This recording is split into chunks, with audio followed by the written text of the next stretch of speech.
तीसरा चीज बताइए कि हाइब्रिड इन्वर्टर जो है सिर्फ क्यों हो रहा है? देखिए, हाइब्रिड इन्वर्टर का फंडा ये होता है कि सबसे पहले तो समझना पड़ेगा आप कहाँ पर लगा रहे हैं, किस पर्पज से लगा रहे हैं। On grid, of grid, hybrid, इनका सबका अलग अलग कार्य होता है। जी जी। ऑन ग्रिड सोलर इन्वर्टर जो होता है, आपके घर 10 किलोवाट का अगर लोड है तो आप उसमें 3 किलोवाट की सोलर सिस्टम लगा करके ऑन ग्रिड सोलर सिस्टम लगा सकते हैं।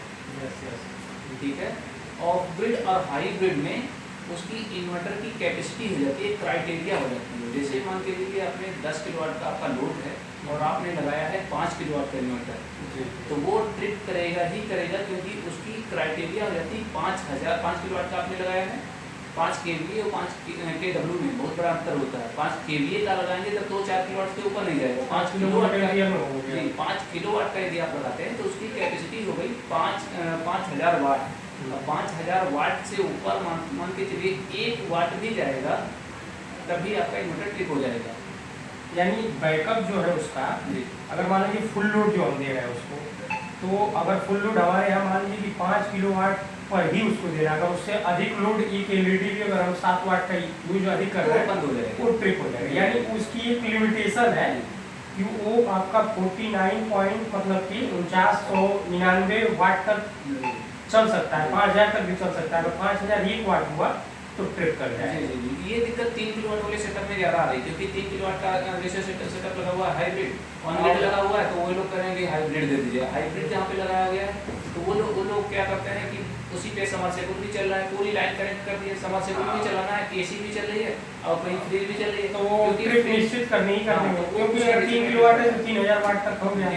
अब वो 3000 से अगर 3200 वाट 3100 वाट करेंगे तो उसकी वो आउट ऑफ लिमिट हो गया। फोन मेरे पास आते हैं कि सर मेरा अलार्म की लाइट जली है, ये इन्वर्टर चल नहीं पा रहा है। मैं इनसे पूछता हूँ सर आप लोड क्या चला रहे हैं, तो अगर लोड तो बिल्कुल कुछ है ही नहीं, नॉर्मल लोड है, उनको मैथमेटिक्स कैलकुलेशन उस चीज का। मैं उनको पूरा डिटेल में बात करता हूँ कि आपके वहाँ सर फ्रिज लगी हुई है, कहते हैं हाँ फ्रिज तो लगी हुई है, कितने वाट की है, कूलर लगा हुआ है, हाँ सर कूलर तो लगा हुआ है, फैन लगे हुए हैं, कूलर फैन भी लगे हुए हैं, लाइट जल रही है वो भी जल रही है। तो अगर और सब रनिंग एक साथ रनिंग है, उसके साथ में वो चाहते हैं कि हम मोटर चला लें, समरसेबुल चला लें, तो उस कंडीशन में इन्वर्टर ट्रिप हो जाता है। तो वो सोच करके वो परेशान हो जाते हैं। वो इसलिए क्योंकि करीब 600 वाट आपकी मान के चलिए फ्रिज लेकर के चली गई, 300 वाट आपका कूलर लेकर के चला गया, बाकी 2-3 फैन चले करीब एसी रेडिएटर का लगा है तो एसी नहीं भी लगा है तो घर का जो नॉर्मल लोड है वो 1 किलोवाट से लेकर के 2-1.5 किलोवाट के बीच में है।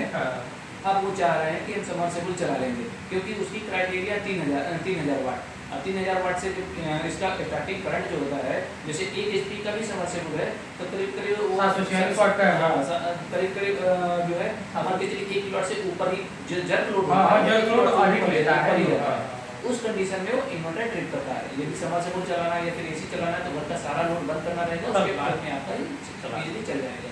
ये तो बहुत अच्छी आपने जानकारी दी है। दूसरी चीज़ ये है कि बैकअप की क्या इसकी है।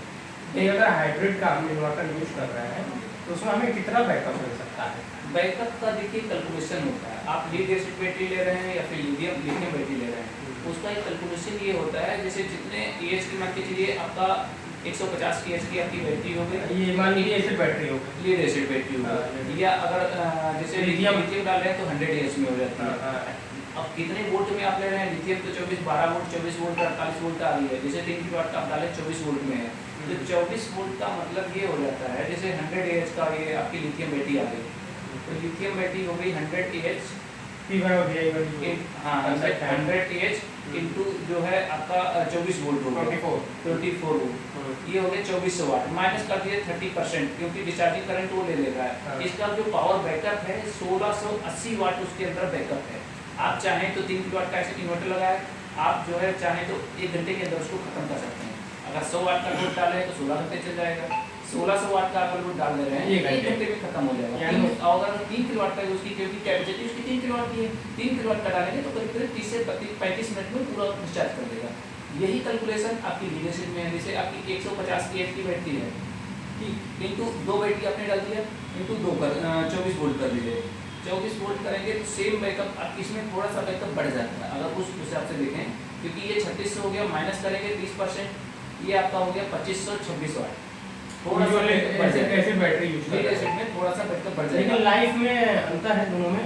लाइफ में देखिए, लाइफ में अंतर कुछ नहीं, तो साइकिल पे निर्धारित होता है कि कितने दिन की आप गारंटी ले रहे जी। हैं। बाकी हमारा सजेशन यही रहेगा कि जब भी आप लगा रहे हैं तो लीड एसिड बैटरी डलवाएं। उससे एक बेनिफिट ये रहेगा कि मान के चलिए जैसे 48 वोल्ट में आपने इन्वर्टर बैटरी लिया, जी। 48 वोल्ट अगर 17 मान के चलिए 200 एएच में भी बैटरी ले रहे हैं तो एक बैटरी की कॉस्टिंग करीब 17 से 18,000 रुपये, 70,000 रुपये की आपकी 48 वोल्ट मतलब 5 किलोवाट का बैकअप आपकी 5 किलोवाट के इन्वर्टर में 48 वोल्ट 70,000 में कंप्लीट हो गया। यानी 4 बैटरी लगा 4 बैटरी में। वहीं पे आप लिथियम बैटरी डालते हैं तो करीब 1,30,000 के आसपास जाएगी, समथिंग डबल हो गया। यानी इनिशियल कास्ट भी बढ़ जा रहा है, कॉस्टिंग बढ़ जा रही है। और उसके बाद में 5 साल के बाद में गारंटी पीरियड जब खत्म हो जाता है, फिर बैटरी आपकी खराब हो जाती है। लिथियम की भी गारंटी 5 ईयर्स ही है। वो अमाउंट पे डिपेंड करता है, आप कितना अमाउंट पे कर रहे हैं उसी हिसाब से उसकी जो है गारंटी बढ़ा दी जाती है। अब उसमें होता ये है कि मान के चलिए जब 5 साल इसका भी पूरा हो गया, इसका भी पूरा हो गया, जब लिथियम बैटरी बेचने जाएंगे तो मैक्सिमम से मैक्सिमम 2,000 रुपये की आपकी बैटरी बिकेगी। इस तरफ उसका मतलब कि लेकिन अगर लीड एसिड बेचने जाते हैं तो उसमें कम पैसा भी आपने इन्वेस्ट किया था 70,000 और उसमें आपका आधा पैसा रिफंड दिया स्क्रब मिल जाएगा, स्क्रैप में भी आधा पैसा रिफंड मिल जाएगा, तो वो बड़ी राहत है। इसीलिए हम सजेस्ट करेंगे जहाँ पे दे देना है तो आप हाइब्रिड अगर कोई लगा रहा है या ऑफ ग्रिड लगा रहा है तो उसको लीड एसिड बैटरी ही प्रेफर किया जाए। दूसरी चीज लिथियम बैटरी का ये भी है कि अभी मार्केट में आए हुए इसको ज्यादा दिन नहीं हुआ, कि इसकी वजह से कहने को तो लोग कह रहे हैं कि 10 साल 15 साल, लेकिन किसी ने इसका लाइफ देखा नहीं। लिथियम बैटरी में सबसे मेन पार्ट होता है जैसे डीएमएस। डीएमएस वो किस इन्वर्टर के साथ में आप लगाना चाहते हैं उसके साथ में सपोर्ट करेगा कि नहीं। अगर लिथियम बैटरी लगाना है तो जिस कंपनी का आप इन्वर्टर डाल रहे हैं उसी कंपनी का आप बैटरी डालेंगे तो ज़्यादा सेफ रहेंगे। इसमें कूलिंग की भी कुछ होती है क्या लिथियम बैटरी में? हाँ, उसके आसपास का एटमॉस्फेयर कूलिंग होना चाहिए। इसमें मॉस्फेट वगैरह हीटिंग वगैरह लगी रहती है, वो कूल करता रहता है और बाकी उसमें एग्जॉस्ट भी लगा रहता है, लेकिन वो पूरा ऑटोमेटिक सेंसर लगा रहता है। सेंसर के माध्यम से अगर ओवर हीट हो जाएगी तो चार्जिंग बंद कर देगी, बैकअप आपका थोड़ा सा कम हो जाएगा। ये सारी दिक्कतें बन जाती हैं। बाकी लीड एसिड बैटरी में ऐसा कुछ भी नहीं होता। Thank you sir.